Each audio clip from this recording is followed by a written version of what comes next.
P7 is about solving absolute value inequalities algebraically and graphically. We're going to start with algebraically on a couple of examples that are the simplest ones. These are ones that are just one-dimensional. They just have x. They don't have a y in there with them. But we'll get to the other types in a little while. When we solve absolute value inequalities, they end up turning into complex inequality statements. And so we just got to remember what the two different possibilities are for the setups. There are certain statements that are called AND statements. That's when we have an inequality that's either a less than or equal to, and this is the case that we have here. This means that the distance of a certain number is less than 4 away. And so we're looking at this stuff on the inside here. When we say the distance is less than something, that means it goes between two things and it's in the middle. So the way to set this one up is just to place it in one big inequality where we put the negative, the opposite of this number, over on the other side, and just sandwich it into one big inequality like this. So -4 is less than x plus 1 is less than 4. Once we do that, the inequality is pretty simple to finish. We just we subtract 1 from each side.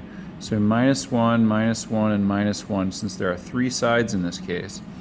And then we get -5 is less than x is less than 3. Now that is actually the solution. But one thing I didn't mention yet is what it says here in the directions to express the solution in interval notation. We learned about that earlier in the chapter, day 1, what interval notation is. Now since it's -5 and 3, what we're going to do is get those two numbers, separate them with a comma, and then notice that it doesn't have an equal to bar, and so these are going to be rounded brackets. So this is the solution for number 1. Number 2 is a little bit different because number 2 is what we call an OR statement. An OR statement is when it's greater than or equal to. Now the reason that these are different is because now greater than, it's like saying a certain distance is greater than something. So we're going farther away from a center, whatever that center might be. That being the case, what we're going to do is split this up into two different inequalities.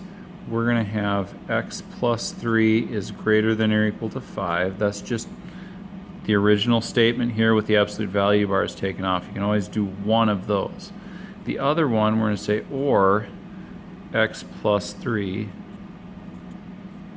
is something related to -5. Now remember that when we divide or multiply by a negative in terms of inequalities, we do have to flip the sign, and so this is going to become less than or equal to -5, and we get these two different inequalities here.